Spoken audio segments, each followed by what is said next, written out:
This is East Idaho Newsmakers with Nate Eaton. Thanks for being with us today. Here in our studio is a man named Richard Ostler. You might know him as Papa Ostler.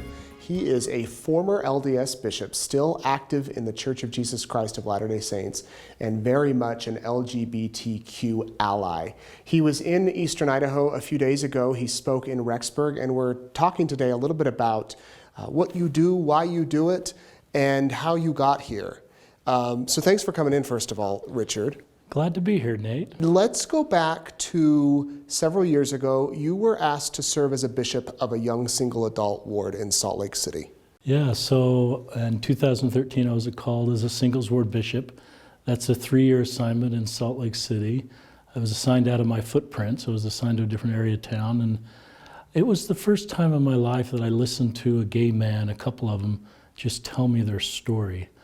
And I'd kind of assumed everything from gay people, from straight people, and they had kind of taught me about LGBTQ people. But after listening to a couple gay men in particular, I thought, you know, I don't know what I've picked up in here that is really homophobic or just innocently incorrect. And so I thought I kind of need to wipe my hard drive clean of everything I've picked up and just let LGBTQ people teach me about LGBTQ people. It's kind of like I got a white teenager son. He doesn't really need to tell me about black teenagers. He might have some insights, but if I'm gonna learn about black teenagers, probably go talk to black teenagers. So that just became the beginning of me wanting to learn. I also felt like I had a priesthood stewardship for the first time for an LGBTQ person, and that was kind of a big deal. They were my responsibility. You know, what could I do to not add to their burden or lift their burden? And I felt to do that, I had to fully understand their road. And I felt, Nate, I probably had closeted LGBTQ people that were not out. And what was my priesthood responsibility to them? Would I add to their burden? Or would I be able to lift their burden and help them, even though they never would come out to me? So that can be a tricky spot if you are gay, LGBT in the LDS church. As people know, the church it does not recognize same-sex marriage, or if you are in a same-gender marriage, you are considered apostate. Right. And here you have these young men and women in your ward. I guess some of them want to go to church and want to be active, Right. but they're conflicted. Right. And so that's a really good question. It's an accurate statement of our doctrine, Nate, and I'm not an activist trying to change the church or get ahead of the brethren saying we ought to do this or that differently. But I think the first thing we can do if we're Latter-day Saints or have LGBTQ people is to fully listen to their story.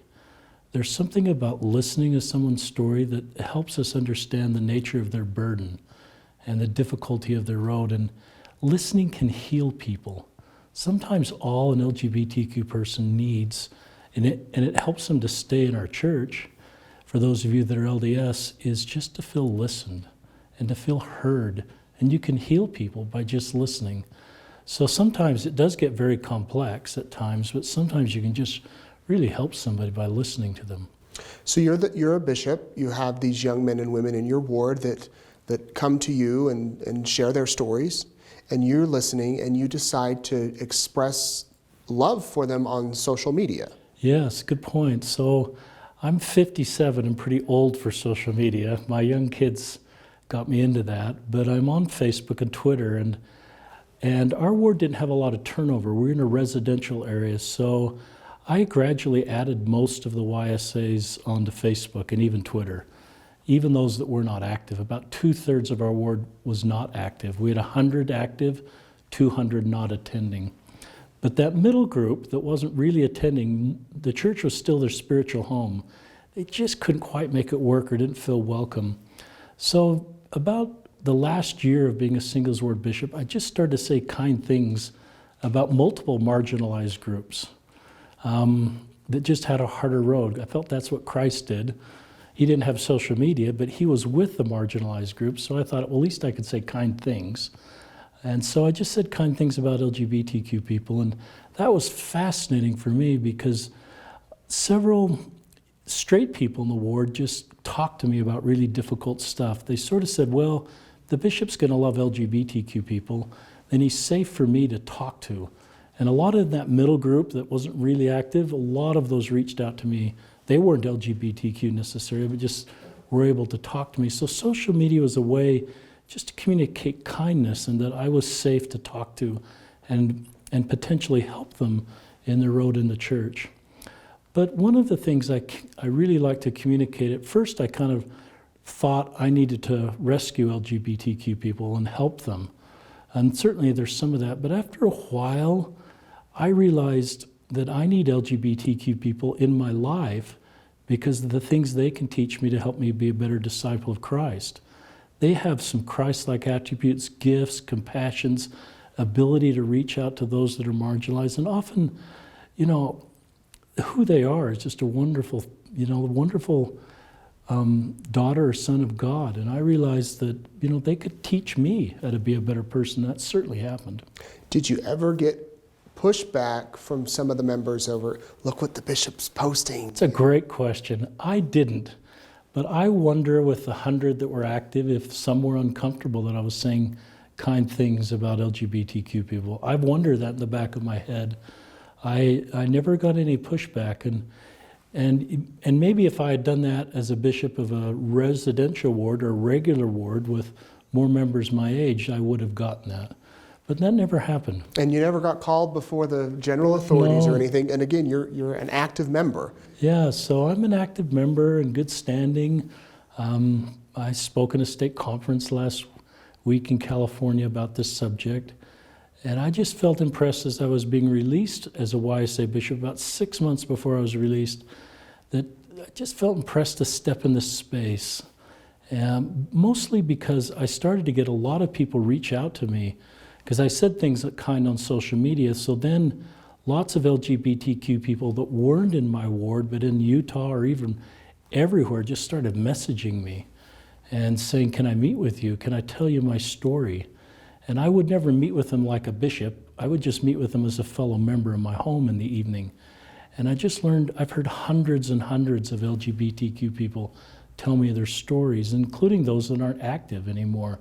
I'm sure it's the first time for many of them that they could openly tell their story to a religious leader who was going to love them. Yeah, and I think, that's kind of the name of our website is Listen, Learn, and Love, because that's what I had to do, Nate. I had to be willing to listen. And then I had to be teachable at age 57, that I was maybe picked up some things that weren't correct. And so I had to be willing to learn, and then I was better ability to love. So that was kind of the process I went through. But I realized that a lot that are on the margins, even if they've stepped away from the church, their spiritual home is still the church, and they'd love to find a way to still make it work. And a lot of them, some, are in same-sex relationships, and that obviously takes them out of the doctrine of the church. But a lot of them just need to feel that there's a place for them, and people understand the nature of their burden. And I always felt like the gospel ought to be first work for people that are on the margins first. I looked at Christ, and I called it ministering for those on the margins. Christ seemed to want to make the gospel work for all those that had a harder road in life. So I think a lot of LGBTQ people want to make it work, but they may have spent their whole life never hearing anything kind about people like them in our congregations. And we've othered them sometimes, and we just haven't really ever said much that's kind or recognized their different road, difficult road, or invited them to stay and asked members to kind of put our arms around LGBTQ people.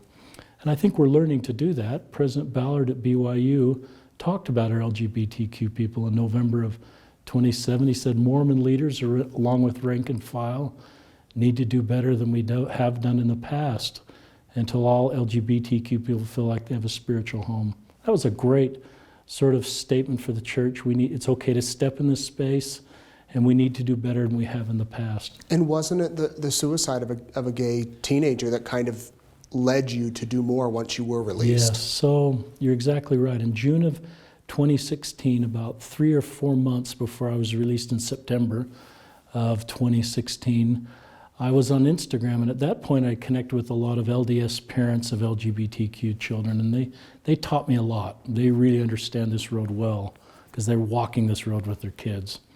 And this wonderful woman in Davis County, Utah, posted a picture of her smiling teenage son, high school age, and then she wrote this word, #IChooseLove. Yesterday I lost my son to suicide. He had so much to give, but he was a square peg trying to fit into a round hole because he was gay. And it just I've never seen anything like that on Instagram.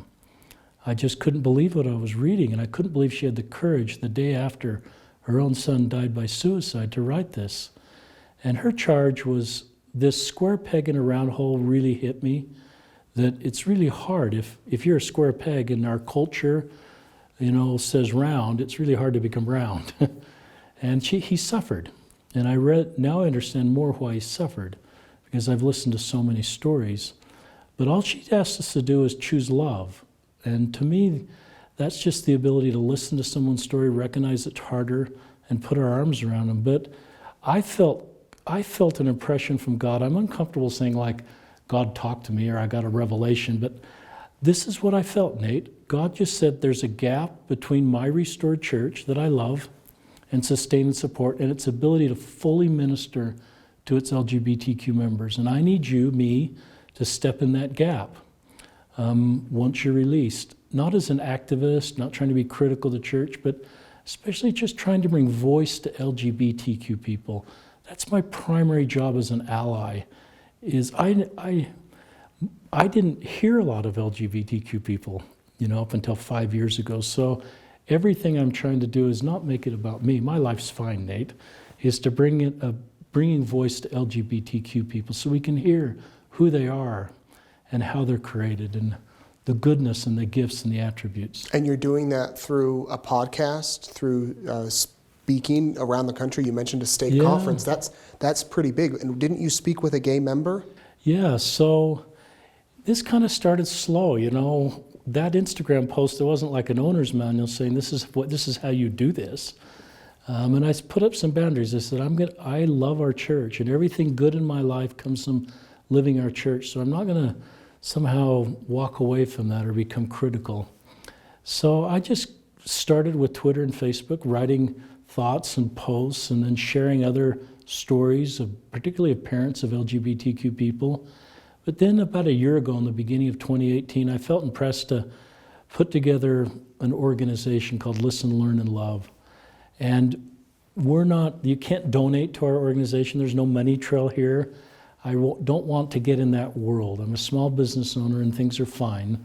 So I don't want to sort of create a money trail here, developing a following. But that allowed me to put together an advisory board and a mission statement of what we're trying to accomplish. So members of the church can see, on this website, a group of people that are committed to this effort. And our mission statement, which is support of the church, but trying to bring voice to LGBTQ people. Then I felt impressed, I need to do a podcast and just bring LGBTQ people on to share their story. And so that just started gradually, and now we've done 70 episodes, and most are LGBTQ people telling their stories. And those are deeply spiritual visits for me. We start with prayer before we go on, and usually I ask my guests to offer the prayer. And are these current active members, some that have left? I'd say it's a mix. Most are probably active or trying to hang in there, but I felt like President Ballard didn't just say we ought to listen to the LGBTQ members have stayed. I do share stories of those that are leaving or left, if they're respectful of the church, and if they're not trying to pull people down their path. I just want to humanize people, so even some people that have left, I've let them share their story, because they're just... You're saying God still loves people that have left the church. Yeah. That's what you're saying. Yeah, and I want to humanize them and not demonize them, and try to see their gifts and their attributes, even if they've left. I think there's principles that apply there. One of my favorite stories is just when people leave, that we can still keep the family together. Nothing, and this is the story of Tom Christofferson's family. when he left the church for a period of time, a couple decades, his parents said nothing Tom can do can take him outside the circle of the family's love. And that was the story of my own family. My oldest brother left the LDS church, not because he's gay, and our family just kept him in our family circle. And Tom Christofferson is the brother of Elder Todd Christofferson, who's in the Quorum of the 12.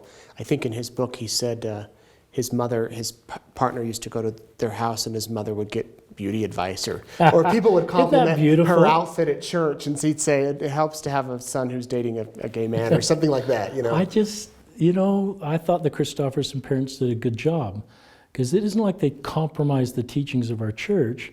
Tom was living outside the doctrine of our church. They didn't approve of that, but they basically said nothing Tom's going to do is going to take him outside the circle of the family love.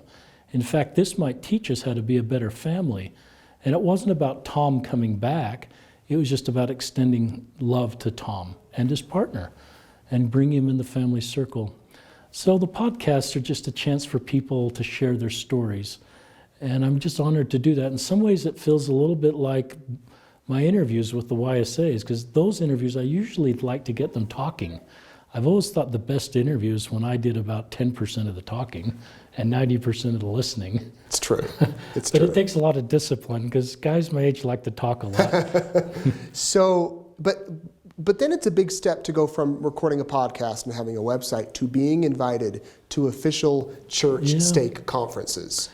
And so I felt impressed about the beginning of 2018 just to start booking myself in public venues like we did in Rexburg, and free, and just talk about this subject. I felt there was enough of a need in the community. So I've done about 10 of those events. We average about 250.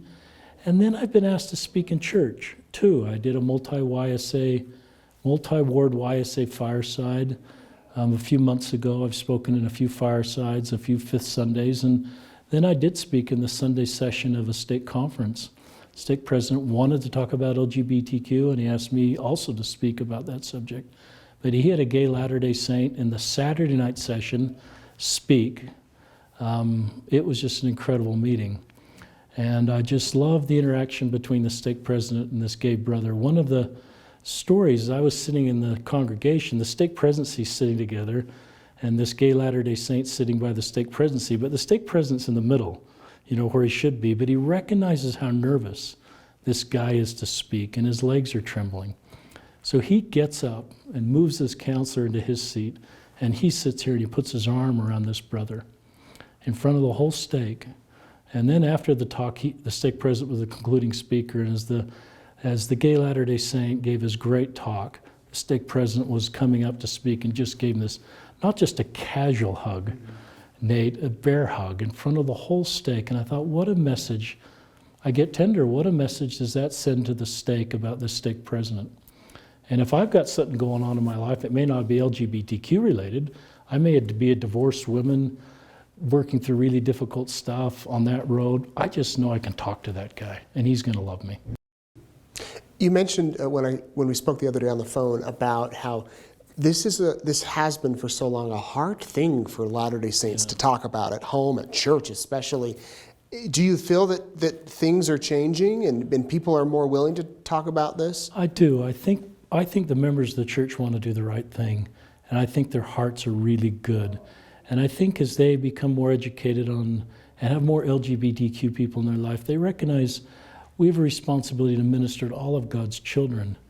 And so I think they want to do the right thing. And so I think more and more, especially our younger members that know LGBTQ people personally, and they're in their lives, and they're their friends and coworkers and school mates, that they're having these conversations. So I guess I get to the point where what I'm doing isn't needed, that we're just having these discussions in church.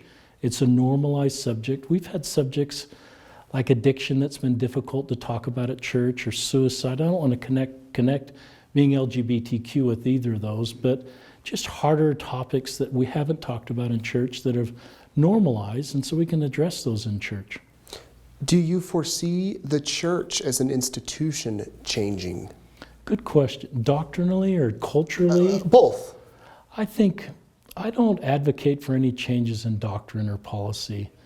I recognize there's more work to do in this space, so I just leave it up to our leaders that I say in support, and I don't advocate for any changes or doctrine or policy. Culturally, I just think we can make a lot of improvement. I think if we can, one of the things I like to communicate is, we used to talk about it, we still do, the LGBT community. And that creates a visual of a different group of people on a different road. I think if we can talk about God's LGBTQ children, then we start to see them, for those of you that are LDS, as our own people. About 4% of the population is LGBTQ. With 16 million Mormons, that's 780,000 of our own people that are LGBTQ. So I think culturally, if we start to see, well, these are our own people.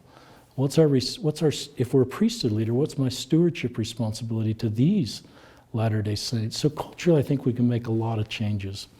And I'll leave it up to our leaders if there's any changes down the road. A lot of times when you discuss this issue, it is advocates for change with flags and signs and banners. Not that there's anything wrong with that, but to have you silently, in a way, quietly, loving and doing your own thing. Coming to Rexburg and speaking to 250 kids. Yeah. I know you've told me 2 or 3 times it's not about you and you don't want to make it about you, but that may be what is appealing to so many.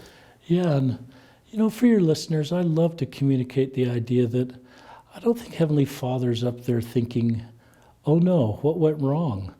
A bunch of my children are LGBTQ. I just think, and somehow in His great plan, that this is part of the plan. That this beautiful diversity that's part of the earth, and we see diversity everywhere, is part of the plan. So if there's LGBTQ people listening, I want them to feel like they're not a mistake, that they're not broken. They don't have to feel shame for how they feel inside. Now that doesn't take living the commandments off the plate. Doesn't mean that you're destined to leave the church, but I just think you need to look at yourself as you're made the way God wanted you to be. And I look at it like being red hair or brown eyes or left-handed.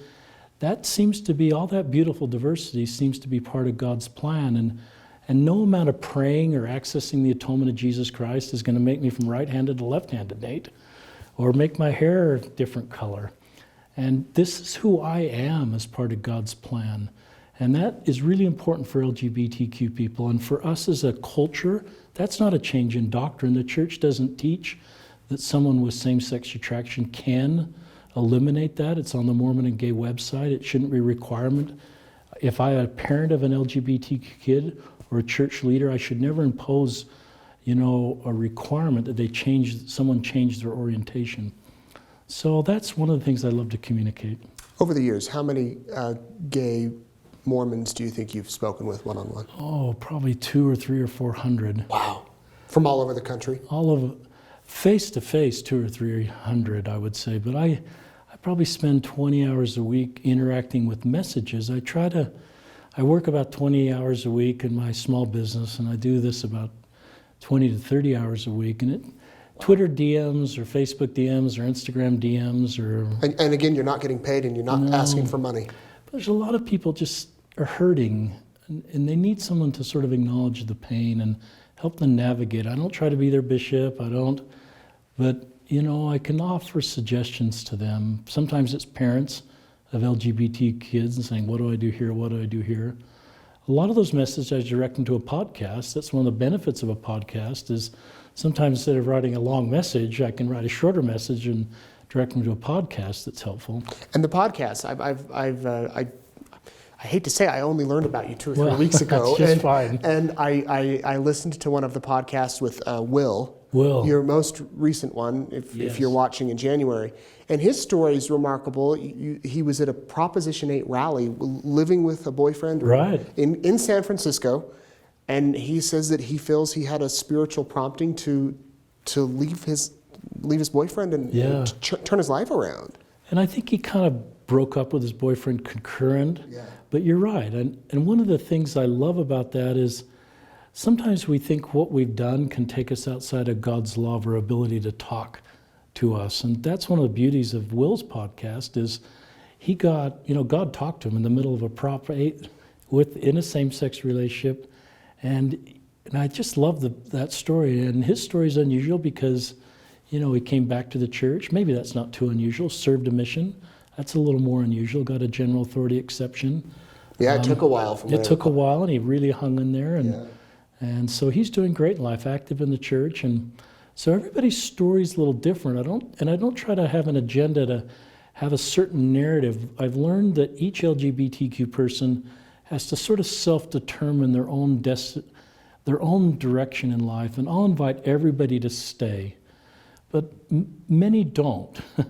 And so then you've got to help them, if they're not staying, to make really good, thoughtful decisions so they move forward in life with the best set of principles they can. And that's complicated because I don't want to talk to anybody that's leaving, but sometimes you need to have an adult conversation and help someone. We'll link down to the podcast down below so that you can check it out along with the link to the Listen, Love, and Learn website. Your final thoughts as we wrap up to someone that might be watching that might have a gay child or might just feel uncomfortable with this whole issue. I just say permission to feel uncomfortable. It's complicated. So if this is a difficult subject, that's okay. But I think the best thing we can do is just try to listen to everybody, and try to understand. And I had to, I call it the trap of unearned opinions, Nate. I had to kind of learn that I shouldn't develop opinions about things until I fully kind of meet with the people I'm developing an opinion about. So I think that's one of the first steps we can do, is just say, I need to be willing to learn about other people, and then I can really help them. Parents of gay kids, I just say, love your gay kids. Just put your arms around them and love them, and tell them they need to hear they're loved. And you make a point. You're married to a woman. You have 6 children. Your children are straight? I just think all our kids are straight, so I'm not in this boat because I kind of learned about this because I had a gay kid. And it's you. It wouldn't have happened without these 2 gay men in my YSA ward. That's where it started. And you still keep in touch with those guys? Yeah, they're good guys. Richard Ostler, Papa Ostler, known on Twitter. Thank you so much for coming in. Thanks, Nate. Thanks for all your good work. Thank you, and thank you for watching. Have a good week.